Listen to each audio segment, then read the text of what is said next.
السلام علیکم احباب، آج ہمارے پاس دو عدد کتابیں ہیں اور یہ دونوں افسانوی مجموعے ہیں۔ ایک کا عنوان ہے بے شناخت اور دوسرے کا عنوان ہے میرے منتخب افسانے، اور یہ ناصر بغدادی صاحب کے افسانوی مجموعے ہیں۔ ان میں افسانے اور کہانیاں دونوں شامل ہیں۔ ناصر بغدادی صاحب کا تعلق کراچی سے ہے اور 50 برس سے زائد علمی اور ادبی سفر ہے ان کا، اور بہت ہو سکتا ہے ہمارے بہت سے نوجوان لکھنے والے ناصر بغدادی صاحب سے واقف نہ ہوں، تو ان کا ہم تعارف دینا چاہیں گے پہلے، اور ان کا تعارف مجھ تک پہنچایا ہے انجلا ہمیش نے۔ انجلا ہمیش احمد ہمیش صاحب کی صاحبزادی ہیں، جو ناول نگار، افسانہ نگار اور بہت بڑے شاعر تھے ہمارے ملک کے، اور انجلا کے والد احمد ہمیش اور ناصر بغدادی صاحب کے دوستانہ تعلقات تھے، تو انجلا نے مجھ تک کی معلومات پہنچائیں اور ان کا بہت بہت شکریہ، میں ان کی شکر گزار ہوں، اور ہم یہ ویلاگ بنانے کے قابل ہوئے۔ بہت اچھا انشاءاللہ ہم ان کا تعارف دیں گے، اور جو انجلا نے باتیں کی ہمارے ساتھ ان کی شخصیت کے بارے میں۔ ناصر بغدادی صاحب سن 2021 میں کراچی تشریف لائے تھے، اور کراچی آرٹس کونسل حلقہ ارباب ذوق کے اجلاس میں ان کی شرکت بھی ہوئی تھی، اور اتفاق سے اسی دن میرا افسانہ بھی تھا جرأت اظہار، جو میں نے تنقید کے لیے حلقے کے اجلاس میں پیش کیا تھا، اور افسانے پر بھی سیر حاصل گفتگو ہوئی تھی، اور وہیں ہماری گفتگو ناصر بغدادی صاحب سے بھی تفصیلاً ہوئی تھی ادب پر۔ گو کہ ہمیں بہت ان سے استفادہ کرنا چاہیے تھا، لیکن وقت کی اتنی کمی ہوتی ہے، ہم سب معاش کی ذمہ داریوں میں اتنے پھنسے ہوئے ہیں کہ کبھی کبھی ملاقاتوں کے لیے بھی وقت نہیں نکال پاتے، جس کا بعد میں بہت افسوس ہوتا ہے۔ تو بہرحال جتنی بھی گفتگو ان سے ہوئی تو بہت ہم لوگوں نے سیکھا، اس مختصر سے وقت میں ہی ہم نے ان سے بہت کچھ سیکھنے کا موقع ملا ہمیں۔ اور ناصر صاحب کا خاندانی نام سید محمد ناصر ہے، مگر ادبی حلقوں میں ناصر بغدادی کے نام سے جانے جاتے ہیں۔ ان کے بزرگ عراق کے جید علماء میں شمار کیے جاتے تھے۔ جد امجد نظام دکن کی دعوت پر حیدرآباد دکن تشریف لائے، اور حیدرآباد دکن میں ہی 15 فروری 1942 میں ناصر بغدادی صاحب کی ولادت ہوئی۔ بچپن میں باپ کا سایہ سر سے اٹھ گیا، لیکن والدہ کی مثالی محبت، جرأت و عظمت نے اولاد کو کبھی یتیمی کا احساس نہ ہونے دیا۔ قیام پاکستان کے چند برسوں بعد ناصر صاحب کا خاندان پاکستان آ گیا اور کراچی میں سکونت اختیار کی۔ ناصر بغدادی صاحب کو زمانہ طالب علمی میں محمد حسن عسکری صاحب سے فیض یاب ہونے کا موقع ملا۔ ناصر صاحب نے جامعہ کراچی سے معاشیات میں ایم اے کیا، لیک ہیڈ یونیورسٹی کینیڈا اور یونیورسٹی آف اوریگن امریکہ سے معاشیات کی مزید تعلیم حاصل کی۔ میک گل یونیورسٹی مونٹریال سے معاشیات میں پی ایچ ڈی کیا۔ 1984 میں وطن واپس لوٹے اور national development finance corporation NDFC میں بحیثیت وائس پریزیڈنٹ 1998 تک خدمات انجام دیں۔ سن 2000 میں بطور ایسوسی ایٹ پروفیسر اور صدر شعبہ معاشیات ہمدرد یونیورسٹی سے منسلک رہے۔ سن 2015 میں تدریسی ذمہ داریوں سے مستعفی ہو کر ٹورنٹو کینیڈا میں سکونت اختیار کی اور تاحال وہیں مقیم ہیں۔ ناصر صاحب کی 50 برس کے عرصے پر محیط ادبی خدمات بھی قابل تحسین و قابل قدر ہیں۔ اردو ادب اور عالمی ادب پر ان کی گہری نظر ہے۔ اردو ادب میں جعلی حیثیت، خود ساختہ معکوس فکشن پر تنقیدی مضامین بھی لکھتے رہے ہیں۔ افسانے بھی مختلف ادبی جرائد میں شائع ہوتے رہے۔ انڈیا اور پاکستان کے مختلف ادبی جرائد میں ان کے مضامین اور افسانے شائع ہوتے رہے ہیں۔ حال ہی میں ادبی جرید تستیر میں انگریزی ناول ڈورین گرے کی تفسیر انگریزی ناول ہے دا پکچر آف ڈورین گرے، اس پر ناصر صاحب کا تلخیص اور ترجمے پر مشتمل مضمون کی اشاعت ہوئی ہے، جو ادب کے طالب علموں کے لیے ایک منفرد قلمی فن پارہ ہے۔ اور ناصر صاحب خود بھی ادبی جریدہ بادبان کے عنوان سے شائع کرتے تھے، اور بادبان کی ایک کاپی میرے پاس بھی موجود ہے، تو اور اس میں بادبان میں پاکستان اور انڈیا کے جید ادیبوں کے افسانے اور مضامین شائع ہوتے تھے۔ اب بدقسمتی سے جریدہ شائع نہیں ہوتا ہے۔ جب تک پاکستان میں رہے ناصر صاحب ادبی سرگرمیوں میں بہت فعال رہے اور ادب کے فروغ کے لیے کام کرتے رہے۔ بقول ناصر صاحب کے علم کے میدان میں اپنے حصے کا کام کرتے جائیں، چاہے صلہ ملے نہ ملے، اپنا فرض پورا کرنا چاہیے۔ بے شناخت پہلا افسانوی مجموعہ اور اب 2021 میں ان کا دوسرا افسانوی مجموعہ میرے منتخب افسانے کے عنوان سے شائع ہوا ہے۔ رنگ ادب پبلیکیشنز کراچی نے یہ مجموعے شائع کی ہیں، آپ وہاں سے یہ منگوا سکتے ہیں۔ اور پروفیسر اسلوب احمد انصاری علی گڑھ، وزیر آغا صاحب قمر جلیل احمد ہمیش اقبال متین حیدرآباد دکن سے، ڈاکٹر صفی سرونج انڈیا سے، اور ڈاکٹر یونس حسن سرونج انڈیا سے، ڈاکٹر شفیق انجم، عشرت رومانی، اوم پیوش، شہزاد منظر اور سید جمیل مظہر، ڈاکٹر فہیم اعظمی کراچی کے آرا ناصر بغدادی صاحب کے ادبی فن پر موجود ہیں۔ اس کتاب میں تمام آرا کو جمع کر دیا گیا ہے، اور رنگ ادب پبلیکیشنز کے شاعر علی شاعر صاحب نے یہ کتاب بہت محنت سے چھاپی ہے۔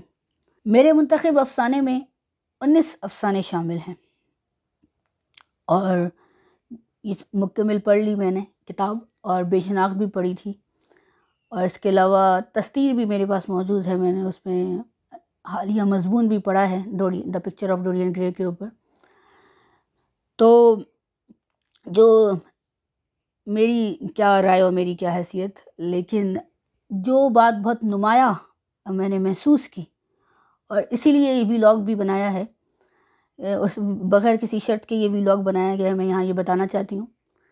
اور یہ ویلاگ بنانے کا مقصد یہ تھا، میں نے ہمیشہ بڑی دیانتداری سے کتب پر تبصرے کیے ہیں، اور ہمیشہ انہی کتب پر تبصرے کیے، اور انہی ادیبوں کا ذکر کیا ہے جو ہمارے خطے سے جڑے ہوئے ہیں، جو ہمارے ملک کی کہانیاں لکھتے ہیں، جو ہمارے لوگوں کی کہانیاں لکھتے ہیں، کسی قسم کے نظریے کا پرچار نہیں کرتے، نہ ہی وہ کسی اور کے نظریے سے ذہنی طور پر متاثر ہیں، نہ ہی وہ قبضہ گیروں اور حملہ آوروں کے حق میں ہیں۔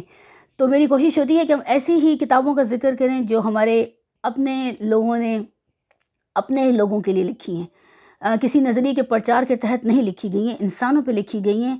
اور ہماری کوشش یہی ہوتی ہے، پچھلے دنوں ایک ناول کا بھی ہم لوگ ذکر کرتے رہے، اور اس ناول کے مصنف سے ہم نے لائیو گفتگو بھی کی، اور اس ناول کا ذکر کرنے کا، اس ناول کا پرچار کرنے کا مقصد بھی یہی تھا کہ وہ ناول ہمارے خطے سے جڑا ہوا ہے، اور بہت اچھا ناول ہے۔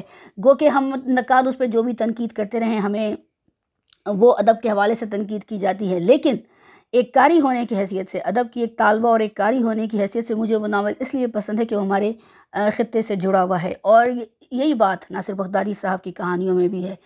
تو جو ہمارے اپنے لوگوں کی کہانیاں ہیں، ہم انہی کو پڑھنا پسند کرتے ہیں، انہی کا بار بار پرچار کرنا بھی پسند کرتے ہیں۔ تو ناصر بغدادی صاحب کی کہانیوں اور افسانوں میں بھی حقیقت کا رنگ نمایاں ہے، کہانی بیان کرنے کا مستحکم انداز ہے، اور انسانی فطرت کے نباز ہیں۔ ان کی کہانیوں میں معاشرتی بیان کے ساتھ ساتھ کہانیوں کے کردار اپنے اچھے برے اعمال اور افعال انجام دیتے ہیں، اور اچھا ادب بھی وہی ہوتا ہے جو کسی بھی خطے کے انسانوں کی کہانی کو بیان کرے، اور باشعور ادیب ہیں اور اپنے خطے سے جڑے ہوئے ہیں۔ کہانیوں میں معاشرتی اور تہذیبی شناخت ہے، کہانیوں میں ایک معاشرتی اور تہذیبی شناخت ہے، یہی اس کتاب کو پڑھنے پر مجبور کرتا ہے۔ حقائق سے باخبر ہیں، ملک سے باہر رہتے ہیں، لیکن پھر بھی حقائق سے باخبر، اپنے ملک سے باخبر ہیں، اور دنیاوی حقائق ہیں، انسانوں کے جو حقائق ہیں ان سے باخبر ہیں۔ تقسیم کے وقت سے لے کر آج تک کے حالات و واقعات پر ان کی نظر ہے، اور شہر کراچی کے حوالے سے بھی اس کتاب میں افسانے لکھے گئے ہیں، لیکن بظاہر نہیں لگتا کہ وہ اسے شہر کراچی کے حوالے سے لکھے گئے ہیں، وہ شہر کراچی کے ہی، لیکن جو ان کا بیانیہ ہے وہ بہت وسیع کینوس رکھتا ہے، بہت وسیع پیمانے پر، جیسے ایک بڑے شہر کی کہانی ہے، تو کراچی ایک بڑا شہر ہے اور اس ماجروں کا شہر ہے، تو جو ماجرا جو کراچی شہر کا بیان کیا گیا اختصار کے ساتھ اور بڑی سچائی کے ساتھ، تو وہ بھی افسانے اس کتاب میں شامل ہیں۔ اور بڑے شہر میں شہریوں کی شناخت اور معاش کے جو مسائل ہوتے ہیں اور سیاسی حالات و واقعات کی بہت تفہیم کے ساتھ ان کو اپنے افسانوں میں سمویا ہے، اور کچھ افسانے جرائم پیشہ افراد پر ہیں۔ ایک دلچسپ افسانہ ہے جس کا عنوان ہے اذان، اور وہ کچھ جواری ہیں جو جوا کھیلنے کے لیے جمع ہوئے ہیں، تو ایک تنگ و تاریک گلی میں، کیونکہ ظاہر ہے جوا کھیلنا جرم ہے اور ریاستی طور پر جرم ہے، تو اس پہ گرفتاری ہو سکتی ہے، تو کچھ لوگ جمع ہوتے ہیں جواری جوا کھیلنے کے لیے ایک تنگ و تاریک مکان میں، جہاں بہت گرمی ہوتی ہے اور اندھیرا ہوتا ہے۔ اتنے میں اذان کی آواز آتی ہے، تو ایک جواری کہتا ہے ابھی مت کھیلو، اذان ہو رہی ہے۔ تو دوسرا کہتا ہے نہیں ہم تو کھیلیں گے، تو وہ آپس میں لڑ پڑتے ہیں۔ تو تیسرا ان کا بیچ بچاؤ کراتا ہے اور وہ بڑا دلچسپ ایک جملہ کہتا ہے کہ یہ ہمارے محلے کی اذان نہیں ہے، دور سے آ رہی ہے، تو ہم کھیل سکتے ہیں ابھی۔ تو جو ایک نفسیات بیان کی گئی ہے، جو پورا افسانہ آپ لوگ پڑھیں گے، تو اب میں سوچ رہی تھی میں اس افسانے کو سناؤں، تو میں کسی دن ضرور سناؤں گی وہ افسانہ۔ آج ہم ایک اور مختصر افسانہ سنائیں گے۔ تو جب وہ افسانہ بہت دلچسپ پیرائے میں لکھا گیا ہے، اور جو جرائم پیشہ افراد ہیں ان کی ذہنیت کی عکاسی بھی کی گئی ہے۔ تو اور ریاست جب جو افسانے میں جیسا کہ میں بتا رہی ہوں جو جرائم پر لکھے گئے ہیں، ریاست کیا کردار ادا کرتی ہے، معاشرہ کیا کردار ادا کرتا ہے جرم کے ہونے میں، اور جرم کرنے والے جب بچ جاتے ہیں تو وہ بھی ایک بڑا دلچسپ بیانیے کے ساتھ بیان کیا گیا ہے۔ جیسے کہ محلے کی عزت، تو یہ بہت دلچسپ افسانہ ہے، اور اس میں کردار بہت دلچسپ ہیں جو ہمارے یہاں نظر آتے ہیں، اور کسی بھی بڑے شہر میں نظر آ سکتے ہیں، کسی بھی چھوٹے سے شہر میں بھی نظر آ سکتے ہیں، کسی قصبے میں بھی نظر آ سکتے ہیں۔ تو وہ بڑے دلچسپ پیرائے میں بیان کیا گیا، اور ریاست اور معاشرہ اور خود انسان کا ضمیر جرم کے حوالے سے کیا کہتا ہے، کیا جواز دیتا ہے، وہ بیان کیا گیا ہے۔ تو یہ بہت خوبصورت اس حساب سے افسانے ہیں، اور جو لوگ سنجیدہ ادب پڑھنا چاہتے ہیں، بہت سے لوگ سنجیدہ ادب پڑھنا چاہتے ہیں نا، تو وہ ضرور یہ کتاب منگوائیں رنگ ادب پبلیکیشن سے، اور پڑھیں، ان کو وہ ضرور لطف اٹھائیں گے۔ اور سنجیدہ ادب سنجیدہ ہی ہوتا ہے، لیکن ہمارے کچھ لوگ بضد ہیں کہ ادب کو بہت سنجیدہ ہونا چاہیے۔ ہمارے کچھ قارئین بھی، ہمارے کچھ فینز بھی، ہمارے جو مداح جو ہمارے فیس بک پر ہیں ہمارے ادیبوں کے، اور جو میری وال پر کمنٹس آتے ہیں، اس پہ یہی کہا جاتا ہے اکثر کہ آپ سنجیدہ گفتگو کریں۔ حالانکہ کبھی کبھی سنجیدہ گفتگو کو وہ توجہ بھی نہیں ملتی، لیکن ہم سے یہی کہا جاتا ہے کہ سنجیدہ گفتگو کریں، سنجیدہ پوسٹ لکھیں، سنجیدہ کہانی لکھیں۔ تو چلیے سنجیدہ کتاب پر بھی اور سنجیدہ ایک ادیب سے بھی متعارف کروا دیا آپ کو۔ اب دیکھتے ہیں آپ میں سے کتنے لوگ یہ کتاب منگواتے ہیں اور اس پہ تبصرہ لکھتے ہیں۔ تو کہانیوں میں لاقانونیت کو بیان کرنا بھی ایک فن ہے، تو بڑی خوبصورتی کے ساتھ بیان کیا ہے ناصر بغدادی صاحب نے۔ اور ایسے افسانے بھی ہیں کتاب میں جن پر طویل گفتگو ہو سکتی ہے، اور وہ پڑھنے اور سنانے کے قابل ہیں۔ تو پھر کچھ دن بعد ہم آپ کو دوسرا افسانہ سنائیں گے۔ فی الحال آج ایک اور مختصر سا افسانہ، اور آپ خود بھی، میں ایک بار پھر کہہ رہی ہوں کہ آپ لوگ خود بھی ضرور یہ کتاب منگوا کر پڑھ سکتے ہیں۔ افسانے کا عنوان ہے لین دین۔ شام کے گہرے سائے موت کا اذیت ناک بوجھ بن کر نانا صاحب کے اندرون میں آہستہ آہستہ اترتے جا رہے تھے۔ اس رنگا رنگ دنیا سے رخصت ہونے کا احساس زردیوں کا روپ اختیار کر کے جھریوں بھرے چہرے کی ایک ایک شکن، ایک ایک سلوٹ میں سماتا جا رہا تھا۔ ارد گرد کا ماحول بڑا غم انگیز ہو گیا تھا۔ حیات و موت کی زبردست کشمکش کے منظر نے دیکھنے والوں کی آنکھوں میں ایسے درد کو اجاگر کر دیا تھا جس کی تڑپتی خاموشی میں دھڑکتے دلوں کی شروعات ہوتی ہیں۔ آج گھر کی ہر شے زندگی کے مچلتے ہمکتے جذبات سے دست کشت ہو کر جمود کی گود میں بیٹھ چکی تھی۔ ایک بے حد خطرناک طوفان تھا جو ہنوز آیا نہ تھا، لیکن جس کی آمد کی اطلاع سب کو مل چکی تھی۔ خاندان کے سارے لوگ روحانی کرب کی گرد میں اٹے ہوئے کمرے میں جمع تھے۔ دریچے کے قریب پلنگ پر نانا صاحب گردن تک سفید کفن جیسی چادر اوڑھے چت لیٹے تھے۔ ان کا جسم بالکل غیر متحرک اور ساکت تھا، بس آنکھیں نیم وا تھیں اور سوگواروں کے ہجوم سے بے نیاز یک ٹک چھت کی طرف مرتکز تھیں۔ شاید اس جگہ موت بیٹھی اشاروں میں ان پر اپنی آمد کا مقصد واضح کر رہی تھی۔ ہر چند لمحوں بعد ان کے چہرے پر ایٹھن اور تشنج کے آثار پیدا ہو جاتے۔ اگرچہ اب تک تقدیر کے جابر دیوتا نے کمرے کے محدود دنگل میں لڑی جانے والی زندگی و موت کی اس کشتی میں ریفری بن کر موت کی فتح کا اعلان تو نہیں کیا تھا، لیکن اندازے سے یہی معلوم ہو رہا تھا کہ موت کا پلہ بھاری ہے۔ نانا صاحب اپنی ذات میں ایک انجمن تھے، ایک ایسا خوبصورت گلدستہ جس کے رنگا رنگ پھولوں کی خوشبوئیں تھکے ہوئے بوجھل احساسات کو تر و تازہ کرنے کی قوت رکھتی تھیں۔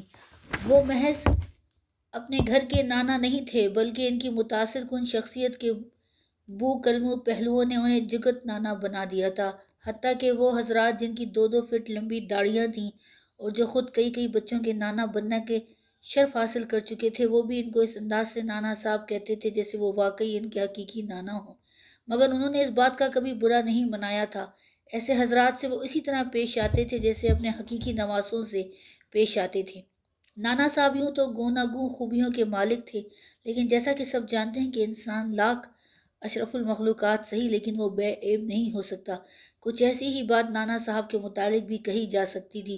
وہ لاکھ کردار کے غازی صحیح، لیکن کی طبیعت مکھن کی طرح ملائم، چاندنی کی طرح سکون بخش صحیح، مگر روپے پیسوں کے معاملے میں وہ کبھی کبھی وہ کنجوس بینوں اور سود خور پٹھانوں کو پیچھے چھوڑ دیتے تھے۔ دیکھنے میں یہی آیا تھا کہ وہ چمڑی سے زیادہ دمڑی کی فکر میں بولائے پھرتے تھے، مگر ان کی شخصیت کا یہ سکم بھی ان کی شخصیت کو ہر دل عزیز ہونے سے نہیں روک سکا تھا۔ یہ اور بات تھی کہ ان کی اس فطری کمزوری کی وجہ سے گھر کے کچھ لوگ ان سے کھچے سے رہنے لگے تھے، لیکن اس کا یہ مطلب ہرگز نہیں تھا کہ نانا صاحب کی طرف سے ان کے دل کے شیشے میں بال آ چکا تھا۔ وہ نانا صاحب سے دشمنی کا کوئی تصور بھی نہیں کر سکتے تھے۔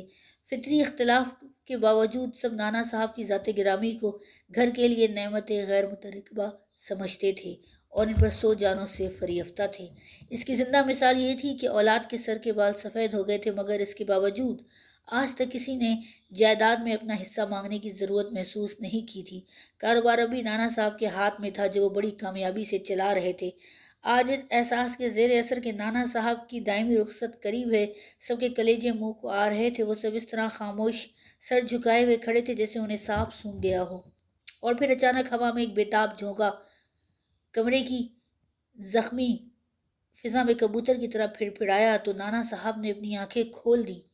آج ان کی آنکھوں کو درد و اضطراب کی دھند نے دھندلا دیا تھا۔ انہوں نے مریضانہ انداز میں ادھر ادھر دیکھا اور پھر ان کے ہونٹ آہستہ سے کھلے اور تیزی سے بند ہو گئے۔ بڑے ماموں بڑی تیزی سے ان کی طرف بڑھے اور ان کے سرہانے پلنگ کے کونے پر پاؤں لٹکا کر بیٹھ گئے۔ ابو، اب آپ کی طبیعت کیسی ہے؟ وہ ان کی طرف جھک گئے۔ جواب میں نانا صاحب نے بڑی بے چارگی سے ان کی طرف دیکھا اور پھر آہستہ سے رک رک کر بولے، مجھے تم سے کچھ کہنا ہے۔ جی فرمائیے، غور سے سنو۔ لہجہ بڑا پر لکنت تھا۔ جی پچھلے 2-3 برسوں میں، وہ پھولی ہوئی سانس پر قابو پاتے ہوئے بولے، بہت سے چھوٹے تاجروں نے مجھ سے قرض لیا تھا۔ وہ رک گئے، پھر سوگواروں کے ہجوم پر ایک کربناک نگاہ ڈالی اور پھر رک کر سلسلہ کلام آگے بڑھایا۔ میری موت کے بعد تم لوگ ان سے وہ سارا قرضہ وصول کر لینا، اور پھر دیکھو قرضے پر جتنا سود واجب الادا ہے وہ بھی وصول کر لینا۔ وہ رک رک کر کلام کرتے رہے۔ قرضے کے سارے کاغذات بینک کے لاکر میں محفوظ ہیں۔ وہ خاموش ہو گئے۔ ان کا چہرہ لمحہ بہ لمحہ رنگ بدل رہا تھا، ان کی حالت لہجہ بہ لہجہ ابتر ہوتی جا رہی تھی۔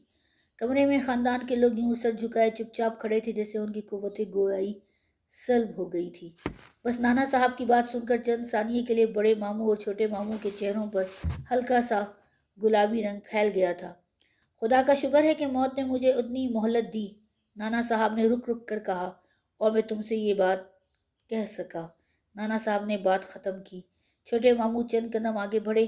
پہلے دونوں نے پرخیال انداز میں 2-3 مرتبہ ہولے سے سر کو جنبش دی اور پھر آہستگی سے نانا صاحب کو مخاطب کیا، ابا جان، آپ نے یہ نہیں بتایا کہ آپ نے کاروبار کے سلسلے میں بینکوں سے کتنا قرض لیا ہے۔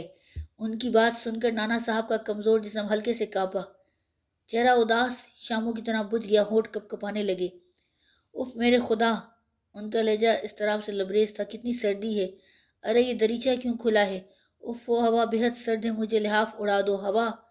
ابا جان، آپ پر کتنا قرض واجب الادا ہے؟ چھوٹے ماموں نے پھر اپنا سوال دہرایا۔ چپ رہو خدا کے لیے، مجھے سکون سے مرنے دو۔ نانا صاحب کی آواز میں آخری وقت کا درد شامل ہو گیا تھا۔ ارے لحاف، دریچہ بند کر دو، ہوا سرد ہے ہوا۔ اور پھر وہ خاموش ہو گئے۔ چھوٹے ماموں کے ہونٹ اب بھی کچھ کہنے کے لیے پھڑپڑا رہے تھے۔ افسانے کا اختتام۔ بہت بہت شکریہ۔